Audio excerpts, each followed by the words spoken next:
The end of the book of Esther is not an easy part of the story to read. What I found interesting this year is the progression of what's done in terms of celebrating not having been killed. In Esther chapter 9, verse 18, we read, "But the Jews in Shushan mustered on both the 13th and 14th days, and so rested on the 15th, and made it a day of feasting and merrymaking." In short, they fight for 2 days, and then rest and have a party. The following verse, verse 19, we read what outside of Shushan did. "That is why the village Jews who live in unwalled towns observe the 14th day of the month of Adar and make it a day of merrymaking and feasting, and is a holiday of an occasion for sending gifts to one another. They have a party, and then they also make a point of sending gifts to one another, going outside of their homes." In only a few verses later, verse 22, it's when Mordecai sends an edict out of how others should be celebrating and how this holiday will be celebrated in the future. "The same day on which the Jews enjoyed relief from their foes, and the same month which had been transformed for them, one of grief and mourning to one of festive joy. They were to observe them as days of feasting and merrymaking, and an occasion of sending gifts to one another, and presents to the poor."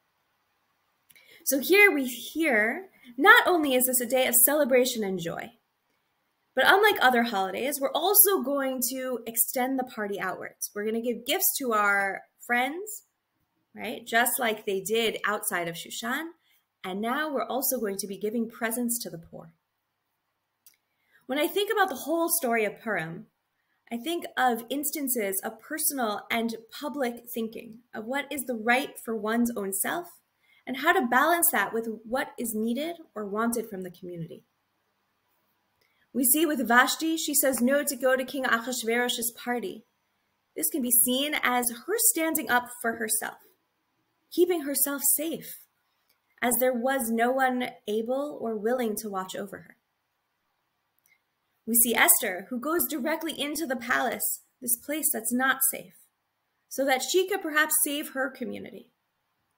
She's only able to do this because she has the full support of Mordecai and eventually the entire Jewish people to do something that is so dangerous. Which brings us all the way to the end of the Megillah and how we're supposed to celebrate and continue to celebrate this day.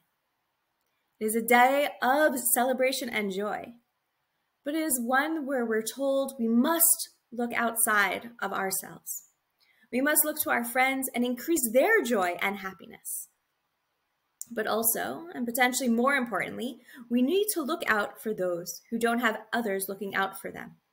We need to make sure that they are cared for, and because of that care, are able to have some joy on this day. It is because of Esther that the Jewish people were saved. But Esther was only able to do that because she had support. So on this Purim, we're called to think about how can we help people who might not normally get into positions of power? And when they do, what continued support is needed?